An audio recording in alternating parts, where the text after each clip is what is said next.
Saudara-saudara sekalian, wan prestasi diatur dalam pasal 1238 Kitab Undang-Undang Hukum Perdata.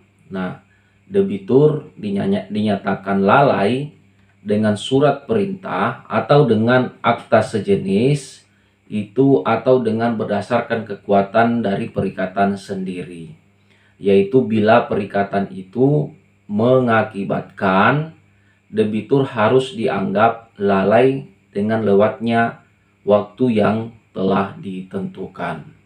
Nah, berdasarkan pasal 1238 Kitab Undang-Undang Hukum Perdata, debitur dapat dinyatakan wan prestasi apabila sudah ada somasi. Nah, bentuk-bentuk somasi menurut pasal 1238 Kitab Undang-Undang Hukum Perdata adalah yang pertama, adanya surat perintah. Nah, bentuk dari surat perintah ini adalah penetapan hakim. Dengan surat penetapan ini, jurusita memberitahukan secara lisan kepada debitur kapan harus memenuhi prestasinya, atau biasa yang disebut dengan exploit jurusita. Yang kedua, adanya akta sejenis. Nah, akta sejenis ini baik berupa akta di bawah tangan maupun akta notaris. Dan yang ketiga, tersimpul dalam perikatan itu sendiri. Nah, sejak perbuatan perjanjian, debitur sudah menentukan saat adanya wan prestasi. Nah, itulah bentuk-bentuk somasi menurut pasal 1238 Kitab Undang-Undang Hukum Perdata, atau biasa disebut dengan BW atau Burgerlijk Wetboek. Nah, berdasarkan pasal 1238 Kitab Undang-Undang Hukum Perdata tersebut, maka dapat kita lihat bentuk-bentuk dari wan prestasi. Nah, bentuk-bentuk dari wan prestasi yang pertama, tidak melakukan apa yang disanggupi akan dilakukannya. Yang kedua, melaksanakan apa yang telah dijanjikannya tetapi tidak sebagaimana yang dijanjikan. Yang ketiga, melakukan apa yang dijanjikan tetapi terlambat. Dan yang keempat, melakukan sesuatu yang menurut perjanjian tidak boleh dilakukannya. Saudara-saudara sekalian yang saya muliakan, nah, tentunya sanksi yang dapat dijatuhkan apabila debitur terbukti melakukan wan prestasi, yang pertama adalah membayar kerugian yang diderita oleh kreditur. Dan yang kedua, pembatalan perjanjian. Yang ketiga adalah peralihan resiko. Dan yang keempat adalah membayar biaya perkara apabila sampai diperkarakan di muka hakim atau di persidangan, demikian. Nah, saudara-saudara sekalian, bisa kita melihat karakteristik wan prestasi. Nah, karakteristik wan prestasi yang pertama itu adanya lahir dari hubungan kontraktual. Yang kedua, kontrak dibuat sebagai instrumen yang secara khusus mengatur hubungan hukum antara kepentingan-kepentingan yang bersifat privat atau perdata, khususnya dalam pembuatan kontrak. Nah, demikianlah karakteristik dari wan prestasi. Nah, saudara-saudara sekalian yang saya muliakan, nah, kita lihat dari bagaimana persinggungan wan prestasi dan hukum pidana. Nah, inilah yang akan kita bahas dan menjelaskan tentang persinggungan wan prestasi dan hukum pidana itu seperti apa. Baik, secara konsep wan prestasi sebenarnya merupakan domain hukum perdata. Akan tetapi menurut pasal 1234 Kitab Undang-Undang Hukum Perdata, bahwa tujuan perikatan adalah untuk memberikan sesuatu, berbuat sesuatu, atau tidak berbuat sesuatu. Jadi ada tiga item yang penting yang kita lihat dari pasal 1234 itu adalah dia harus memberikan sesuatu, berbuat sesuatu, atau tidak berbuat sesuatu. Nah, perbedaan antara perbuatan sesuatu dan tidak berbuat sesuatu, nah ini seringkali menimbulkan keraguan-raguan dan memerlukan penjelasan.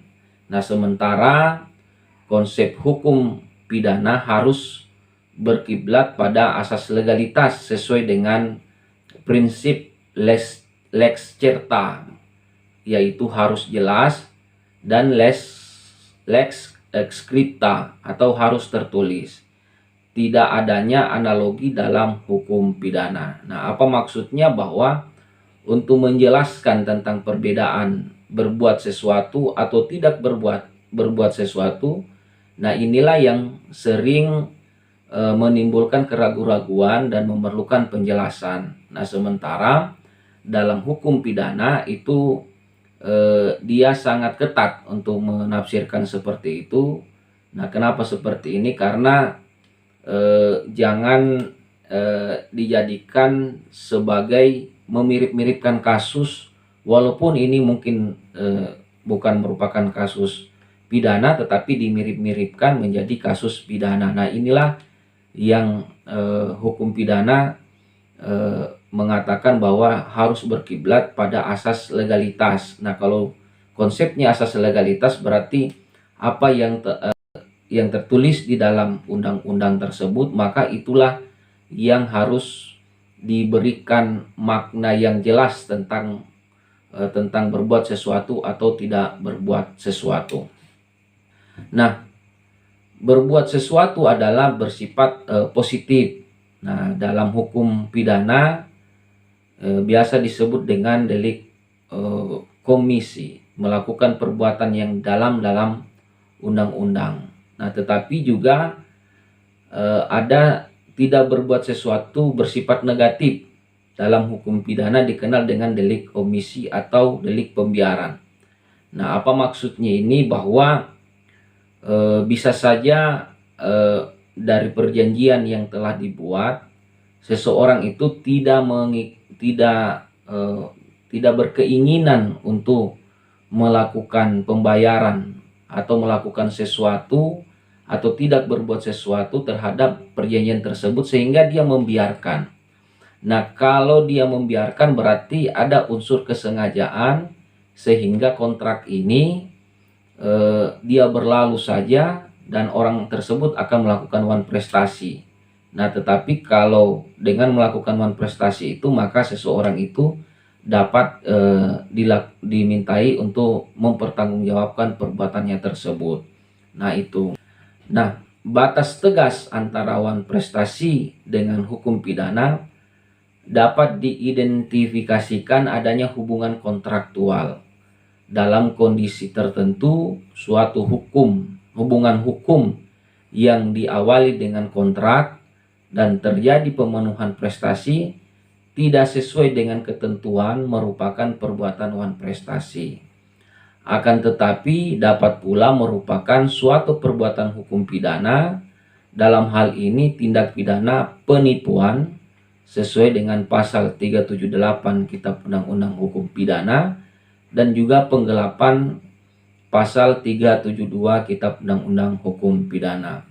Nah, saudara-saudara sekalian, dalam hal dapat diketahui atau tidak atau dapat dibuktikan bahwa dalam kontrak atau terjadinya wan prestasi terdapat adanya tipu muslihat, keadaan palsu, dan rangkaian kata bohong dari pelaku yang dapat menimbulkan kerugian pada orang lain atau korban. Hal inilah yang merupakan bagian dari tindak pidana penipuan. Nah, saudara-saudara sekalian yang saya muliakan, kalau kita memperhatikan apa yang tadi yang telah saya sampaikan, bahwa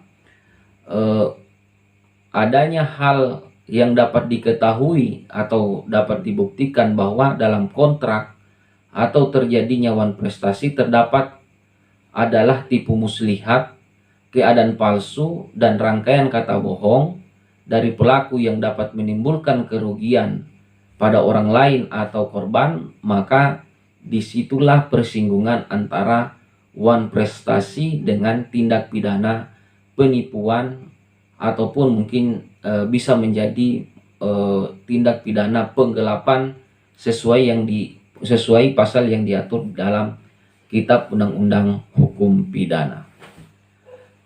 Delik penipuan di dalam Kitab Undang-Undang Hukum Pidana diatur di dalam buku 2 bab 25 dari pasal 378 sampai pasal 395 Kitab Undang-Undang Hukum Pidana. Namun ketentuan mengenai delik genus penipuan, tindak pidana pokoknya terdapat dalam pasal 378 Kitab Undang-Undang Hukum Pidana.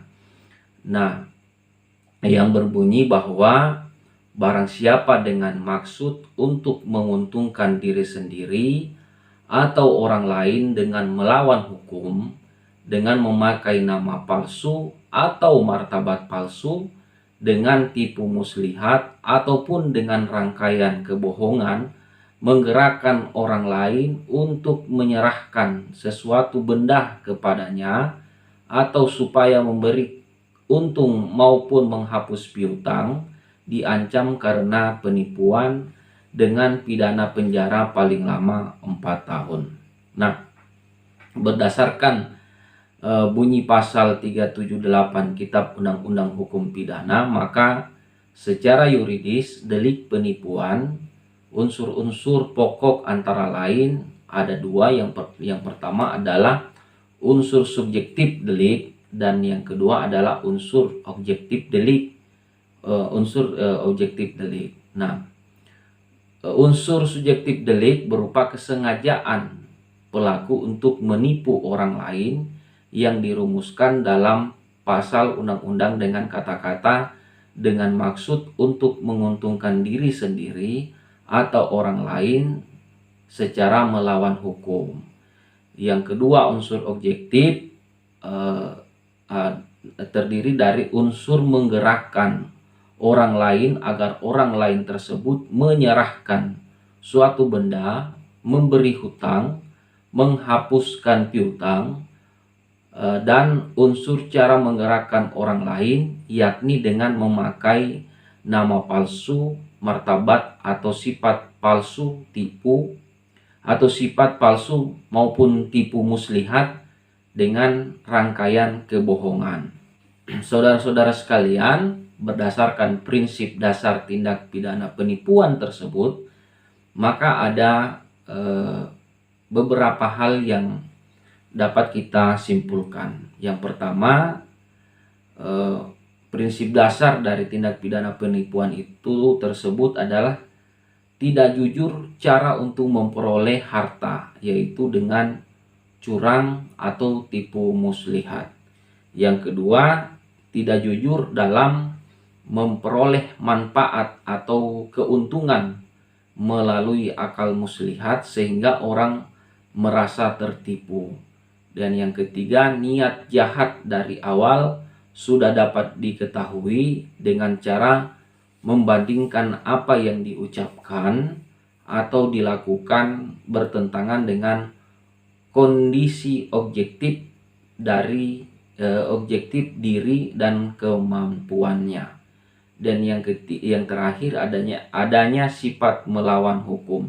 Nah, inilah prinsip dasar tindak pidana penipuan yang mungkin nanti bisa kita menganalisis sesuatu, apakah perjanjian ini betul-betul dilakukan murni demi tujuan keuntungan bersama, ataukah sekedar akal-akalannya untuk melakukan perjanjian sebagai dasarnya sehingga dia nantinya bisa terhindar dari tindak pidana penipuan.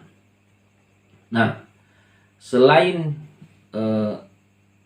tindak pidana penipuan, maka biasanya juga yang dapat terjadi adalah tindak pidana penggelapan. Nah, tindak pidana penggelapan ini diatur di dalam apa bunyi dari pasal tersebut adalah barang siapa dengan sengaja dan melawan hukum memiliki suatu benda yang seluruhnya atau sebagian milik orang lain yang ada dalam kekuasaannya bukan karena kejahatan, diancam karena penggelapan dengan pidana penjara paling lama 4 tahun. Nah, saudara-saudara, begitupun dengan tindak pidana penggelapan ini secara yuridis, delik penggelapan harus memenuhi unsur-unsur pokok dari unsur daripada pasal penggelapan tersebut, yaitu ada unsur subjektif dan unsur subjektif dan unsur objektif. Nah, unsur subjektif dari tindak pidana penggelapan berupa kesengajaan pelaku untuk menggelapkan barang orang lain yang dirumuskan dengan pasal undang-undang melalui dengan sengaja, gitu ya. Nah, itu dia. Nah, unsur objektif delik yang terdiri adalah unsur menguasai secara melawan hukum, unsur barang siapa, unsur suatu benda, unsur sebagian atau seluruh milik orang lain, atau unsur benda tersebut ada padanya bukan karena kejahatan. Saudara sekalian, berdasarkan apa yang kita pelajari atau kita berdasarkan dengan hal yang telah kita ungkapkan tentang membedakan antara wan prestasi dengan tindak pidana penipuan ataupun juga penggelapan, maka ada atau dapat kita simpulkan dari membedakan antara wan prestasi dan juga tindak pidana penipuan atau penggelapan dari hal tersebut. Yang pertama, perbedaan yang mendasar antara perkara wan prestasi dan hukum pidana, khususnya penipuan dan penggelapan, terletak pada atau niat baik antara para pihak atau itikat baik para pihak tersebut. Nah, yang kedua, itikat baik tersebut dituangkan dalam perjanjian saling menguntungkan, baik di hadapan pejabat umum, tangani kedua belah pihak. Nah, artinya itikat baik itu bagaimana caranya harus dituangkan dalam suatu perjanjian. Nah, dan ditandatangani kedua belah pihak di hadapan pejabat umum tersebut. Nah, dan yang ketiga, dalam tindak pidana penipuan dan penggelapan, sejak awal sudah dilandasi oleh niat jahat atau untuk melakukan kejahatan. Jadi sudah dilandasi oleh niat yang jahat. Nah, memang dalam perjanjian itu niat seseorang itu tidak mudah untuk kita melihat niatnya itu jahat atau tidak, tetapi kita secara pribadi dapat melihat itu berdasarkan dengan track record orang tersebut serta awal permulaan perbuatan, atau misalnya kita bisa melihat karakter orang tersebut seperti apa.